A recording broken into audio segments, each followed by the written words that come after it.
Sanders and New York's Representative Alexandria Ocasio-Cortez. They held a rally with voters in Greeley, Colorado to discuss Trump's administration economic policies.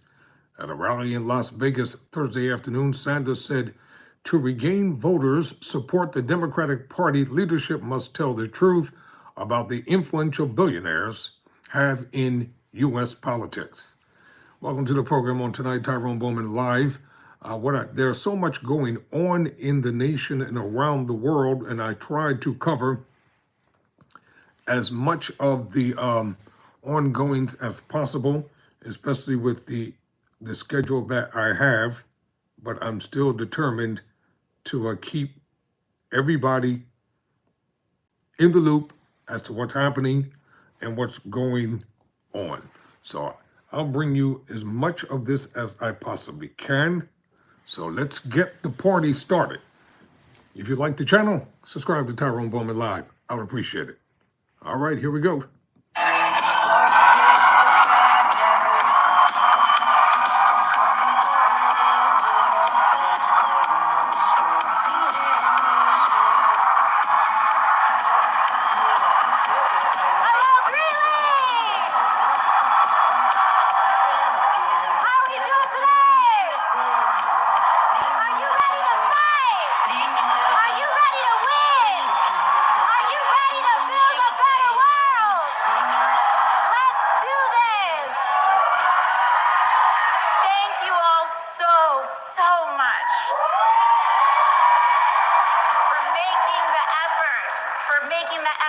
Taking the time out of your day to be here in community with us today. Thank you, thank you, thank you, thank you, thank you, thank you, thank you, thank you.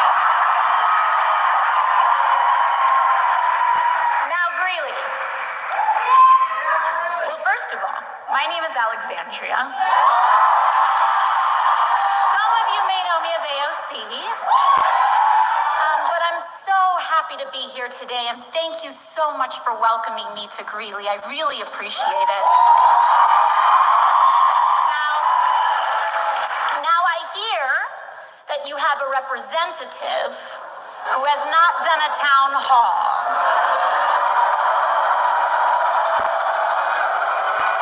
You know, I will say, usually your first 3 months on a new job, you are on your best behavior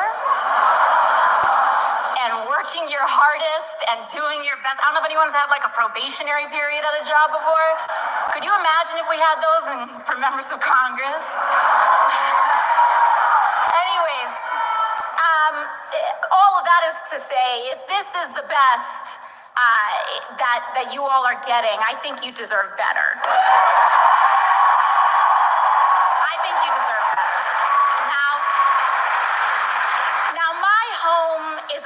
From here, but in truth, I think the distance between us is a lot shorter than we think, and even that we're told. I'm a little more liberal than my conservative friends. Just how liberal is Bill Spade? Pardon the commercial, ladies and gentlemen. Doing the best I can here.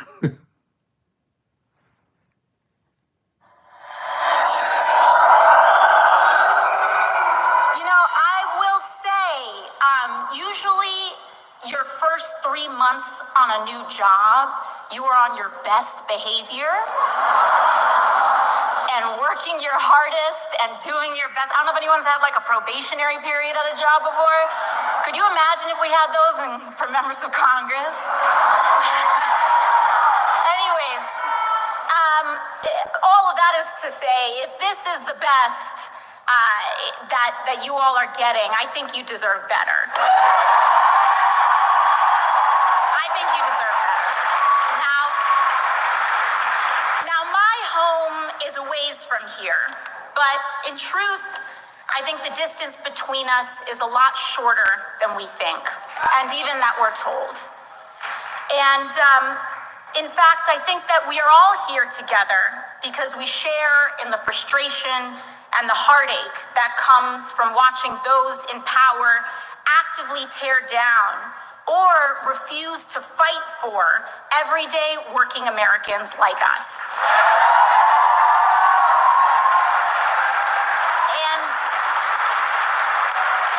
And I really get it. I was born in a working class family. My mom cleaned houses. My dad worked really hard to try to start a small business in order to do their best to give a better future to my brother and I. And,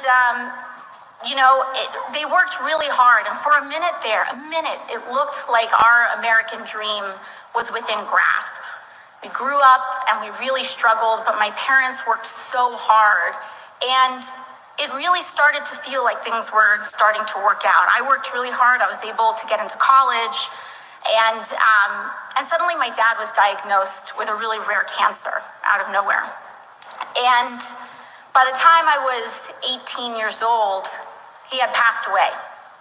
And I think this is an experience, while it is really difficult, I think a lot of us have had experiences like these, where we work so hard, and we are one event away from feeling like the whole rug got pulled out from under us.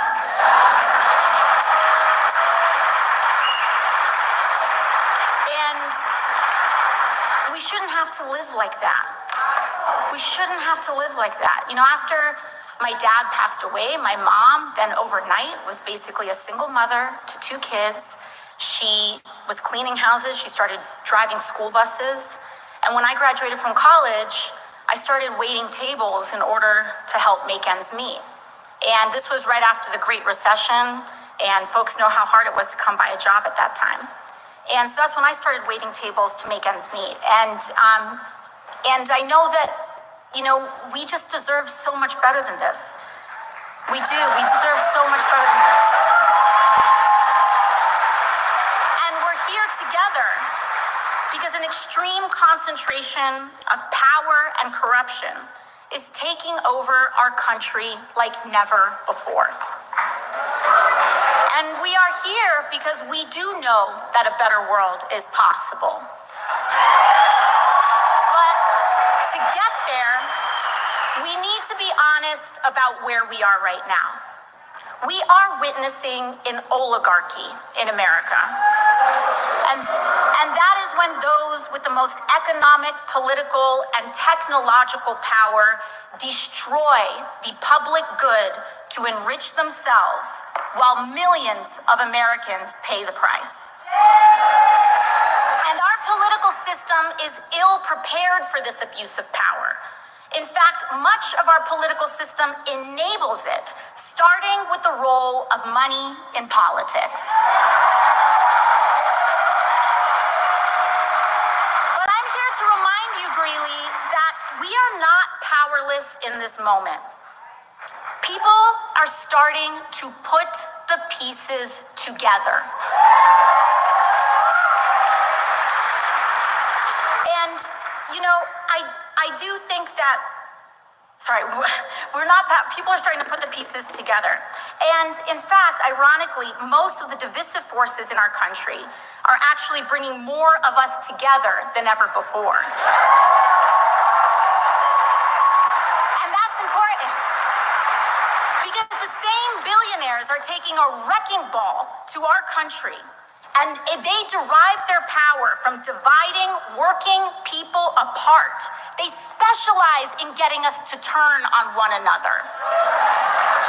And they get us to turn on one another along lines of left and right, race and gender, creed and culture. They will throw out every label and judgment and cultural debate in the book to keep us distracted. Because the last thing they want us to realize is that the division that is actually hurting our country the most is how endless greed is costing the lives of everyone else.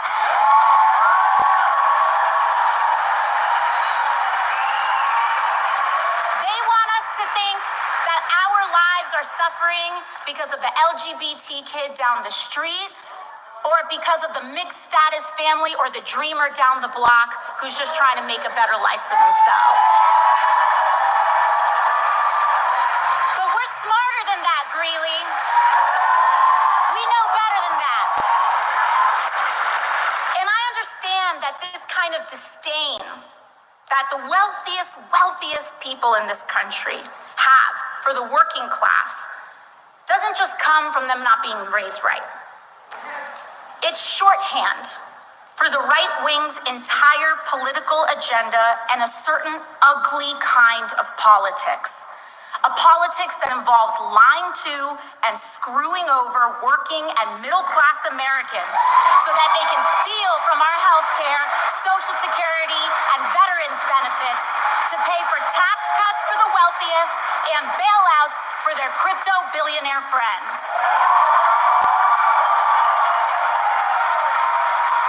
And you know, Greeley, there's a word for this kind of thing: corruption.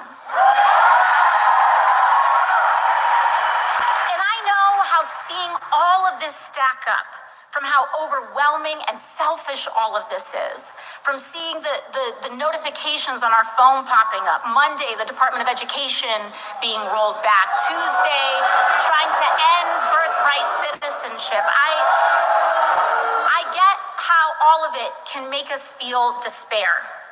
And I get how even it can make the best of us feel like giving up and giving in. And trust me, that is by design. That is by design. When the system is stacked against you, it's hard to feel like anything you do matters. It's hard to feel like we matter in this democracy. And it is easy to give in to despair. And I can tell you that for a while there, when I was working double shifts, tired to the bone, I did try to give up. I tried to stop caring. I tried to just keep my head down and work my shifts and accept that this is just it and this is how things are. But that is no way to live. It's no way to live. And what I do know is that we do not have to live like this. In fact, we cannot live like this anymore. And I'll say, Donald Trump does see the immense pressure that working people are under. But his answer is an America that operates on the principle of every man for himself. Divide and conquer. And now that Trump is back in power, we see it clear as day. He's handed the keys to Elon Musk and is selling off our country for parts to the wealthiest people in the world for a kickback. And in exchange, those billionaires and oligarchs will back his campaigns and bankroll those of his allies. They scratch his back, and he scratches theirs, and all of us are left behind.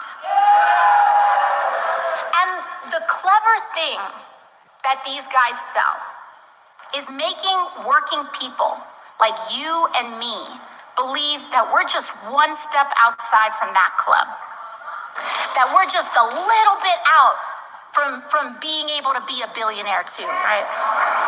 Any billionaires in this room? I didn't think so. Now, it's this idea that if we just work hard, we too can have nation-state level money. Except these kinds of spoils aren't earned, Greeley. They aren't working for these billions. They're stealing them. They're stealing them. They're stealing them from you and me.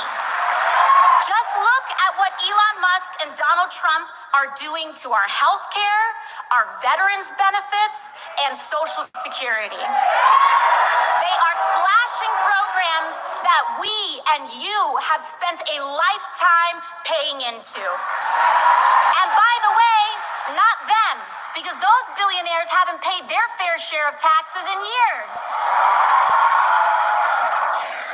And mind you, even if This is Tyrone Bowman Live. I'm going to take a short break, and I'll be right back with the Greeley, Colorado rally with Senator Bernie Sanders and New York Representative Alexandria Ocasio-Cortez.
Welcome back, ladies and gentlemen. Tyrone Bowman Live. Let's get back to the rally here. Senator Bernie Sanders coming up in a few moments. You're not on Medicaid or Medicare. This also raises your private health insurance costs too. And let's talk about Medicaid and Medicare for a second. Because your representative, Dave Evans, you know that guy that hasn't been showing up for the last couple months? Maybe he hasn't been showing up because he voted to cut Medicaid. In fact, every single House Republican voted to cut Medicaid. And they'll tell you, no, I didn't. It didn't say that. But here's what it is. They voted on a budget that cuts $880 billion from the committee that's in charge of Medicaid. And so now they're trying to play a game and say, we didn't do that because they did by proxy, okay? So let's set the record straight. And you see, these budgets aren't just fights about numbers. They are fights over the values that define us as Americans. Medicare, Medicaid, and Social Security were built on promises that we have made to each other about who and what kind of country we want to be and what kind of society we want to live in.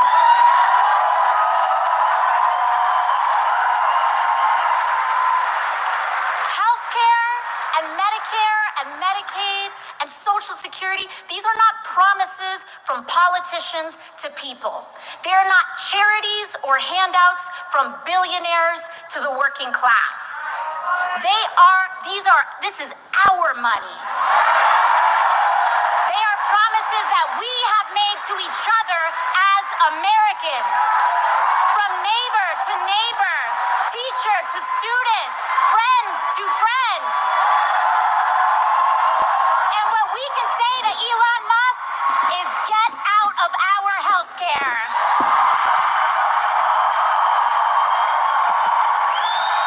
Because to me, Greeley, the strength of our country is not just measured by the height of our best days.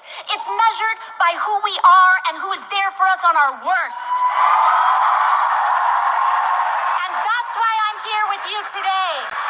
So let me share with you exactly what I mean. Because what these folks want to call radical and crazy, I think are just common sense.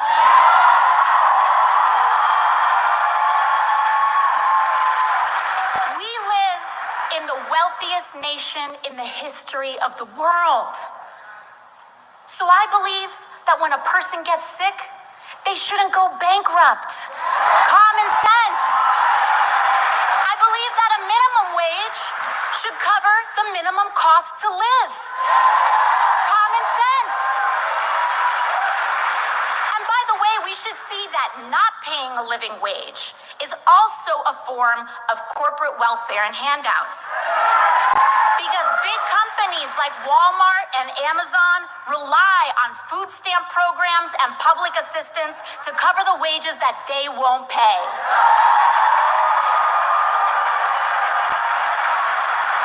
Greeley, here's another crazy radical idea for you. I believe that homes are not slot machines for investors and Wall Street. To extort working families out of every last dollar that we have. Brooke, I'm going to do my very best not to call you Madam Secretary. Yes, please.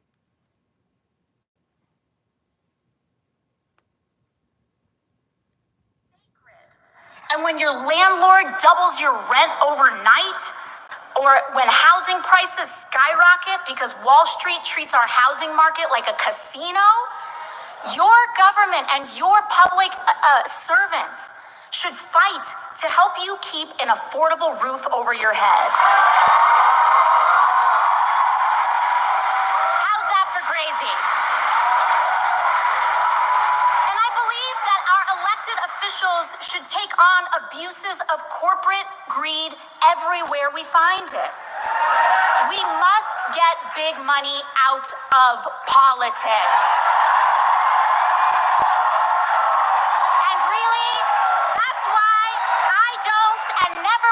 Take money from industry lobbyists or corporations.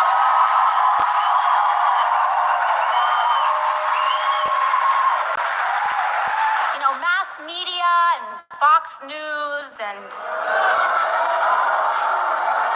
the right will have you believe that these American values are something out of the Communist Manifesto. They believe that we think these things because we went to some fancy college and read them in a book somewhere. But I'll tell you, I don't believe in healthcare, labor, and human dignity because I'm an extremist or a Marxist.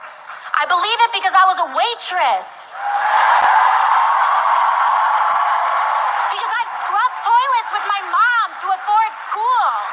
Because I've worked double shifts to keep the lights on. Because I lost my dad to cancer as a kid and had to see my mom open hospital bills in the days after. And I don't want us to live like this anymore, Greeley.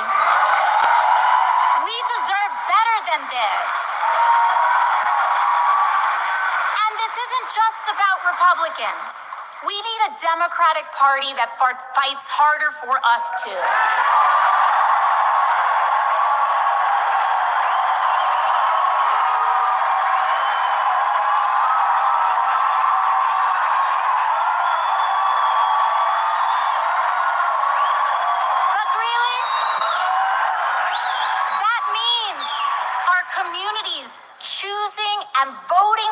Democrats and elected officials who know how to stand for the working class.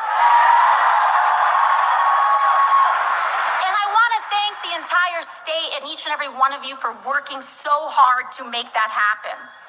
And I'll tell you, when people want to think that there's no hope out there, trust me that there are moments of bravery that are emerging.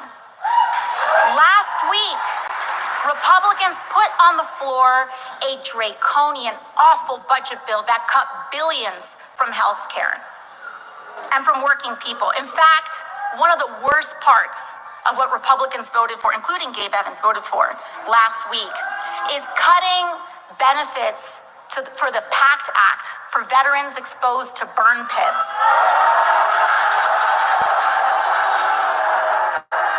Who does that? That's like cartoon villain stuff right there. And you know, but I will say, Colorado, that when other Democrats caved, your senators, Michael Bennet and John Hickenlooper, stood strong against the DC pressure and voted no. They said Colorado deserves better than this. Thank you for putting in that work. And in fact, all the Democrats in the state of Colorado in Congress who represent a congressional district in the state voted against that bill too. House, Senate, everywhere. So I want to thank Diana DeGette, Joe Neguse, Jason Crow, Brittany Pedersen. Defend them, Colorado. And don't stop there. I want you to look at every level of office around and support Democrats who fight, because those are the ones who can actually beat Republicans.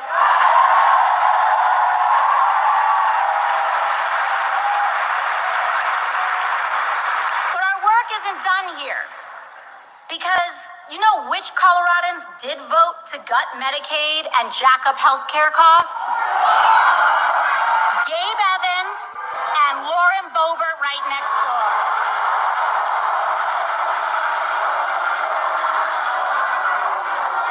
So folks, you know what that means, right?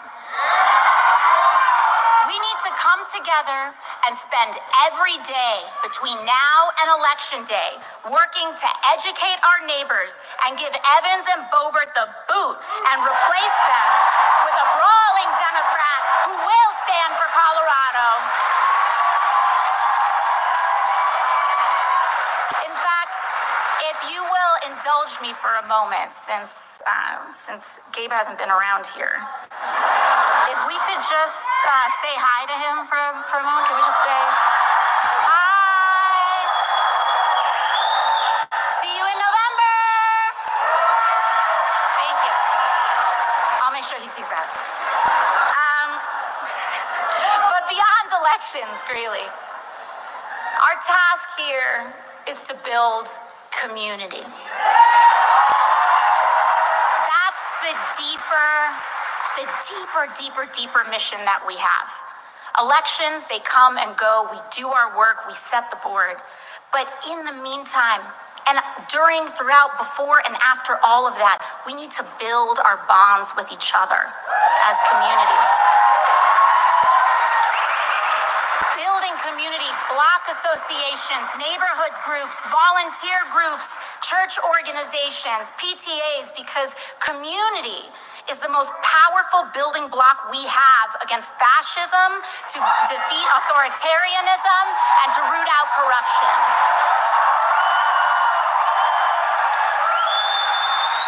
If you don't know your neighbor, it's easier to turn on them. That's why they want to keep us separated, alone, and apart, scrolling on our phones, thinking that the person next to us is some kind of enemy. But they're not. So I'll end where I began. We might all come from different places, but we share a lot of the same experiences. So to all of those who came here today unsure of whether this is where you belong, I want to tell you that you do. You do.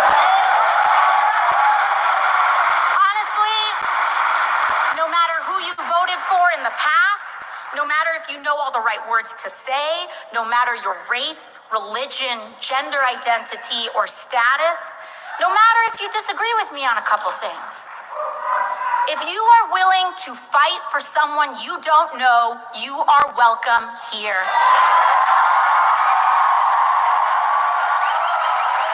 If you are willing to fight for working people, regardless of who they are, how they identify, or where they come from, you are welcome here. But I will say this, those leaders on either side of the aisle who are willing to put their fellow Americans down so that they can get ahead or feel better about themselves, those folks may best find a home somewhere else. Because in this house, we stand together. We know that that is our only choice. Because we know that without exception, if we stand together, it is the only way that we can win. So I hope that you see this movement is not about partisan labels or purity tests, but about class solidarity. It's about the thousands of you who came out today to stand together and say our lives deserve dignity and our work deserves respect. No matter who we are or where we come from. We are here today to make a sacred promise to each other. Because our goal here today, and what I don't want for us today, what I want more for us today, is not just to come together, share a few inspiring words, and then go back to how things were. Can't do that. Our goal here today is to commit to building the kind of country we all deserve. So I'm going to take another second here, and I want each of you to turn to the people around you and get a good look. And I want you to greet someone you don't know.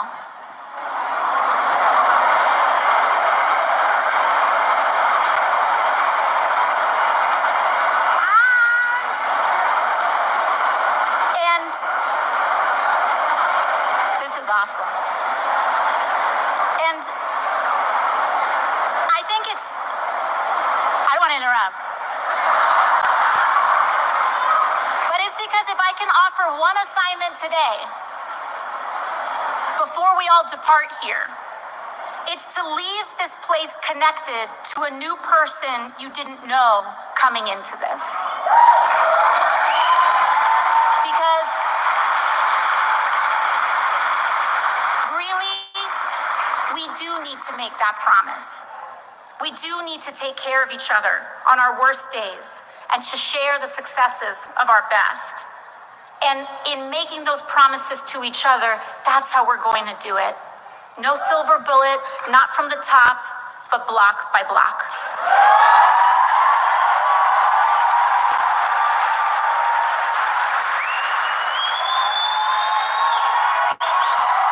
So thank you for having me. And it is my honor to introduce to you the senator, the man, the friend, the person who has helped bring all of us here together today, Senator Bernie Sanders. Tara Bowman live. All right, ladies and gentlemen, I'm going to bring Senator Bernie Sanders up in a separate video. I don't like to make my videos too long. So, conversation continues. Never surrender.